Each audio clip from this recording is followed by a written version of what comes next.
যৌন রোগ কিভাবে ছড়ায় এবং কিভাবে বাঁচবেন? একটা ছেলেকে আমি চিনি, কলেজ লাইফে ছিল খুবই স্মার্ট, হ্যান্ডসাম আর বন্ধুবান্ধবদের মধ্যে সবার প্রিয়। কিন্তু একদিন তার জীবনে এমন কিছু ঘটল যা সে কখনো কল্পনাও করেনি। শরীরটা কেমন যেন দুর্বল লাগছিল। হঠাৎ মুখে ঘা, তারপর ধীরে ধীরে বড় এক সত্য সামনে এলো।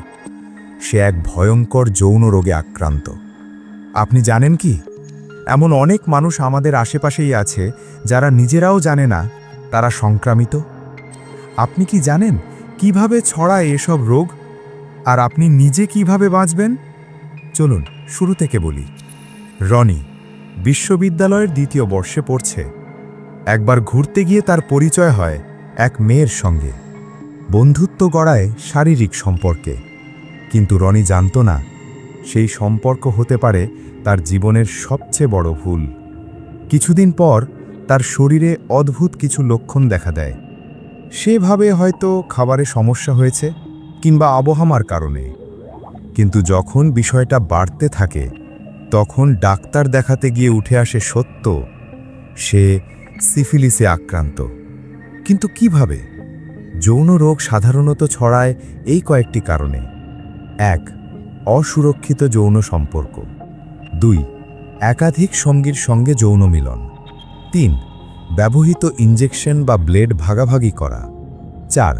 সংক্রামিত মায়ের থেকে নবজাতকের মধ্যে সংক্রমণ। এমনকি মুখমেহনের মাধ্যমেও কিছু যৌন রোগ ছড়াতে পারে। তাহলে কিভাবে বাঁচবেন? ১. সতর্কতা অবলম্বন করুন। অপরিচিত বা একাধিক সঙ্গীর সঙ্গে যৌন সম্পর্ক এড়িয়ে চলুন। ২. নিরাপত্তামূলক ব্যবস্থা ব্যবহার করুন। কন্ডোম সঠিকভাবে এবং প্রতিবার ব্যবহার করুন। ৩. রক্ত বা ব্লেড শেয়ার করবেন না। পার্লার, হাসপাতাল কিংবা হোম সেবা সব জায়গায় সচেতন থাকুন। ৪. বিয়ে বা সম্পর্কের আগে স্বাস্থ্য পরীক্ষা করুন। ৫. লক্ষণ দেখা দিলে লজ্জা না পেয়ে দ্রুত ডাক্তারের শরণাপন্ন হন।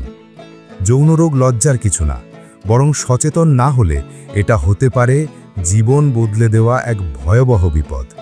তাই নিজেকে এবং প্রিয়জনকে নিরাপদ রাখতে সচেতন হন, সচেতনতা ছড়ান। আপনার চারপাশে এমন অনেকেই থাকতে পারে যারা এই গুরুত্বপূর্ণ তথ্য জানে না। তাই দয়া করে ভিডিওটি তাদের সঙ্গে শেয়ার করুন। আর এমন স্বাস্থ্য সচেতনতামূলক কন্টেন্ট পেতে আমাদের চ্যানেলটি সাবস্ক্রাইব করতে ভুলবেন না।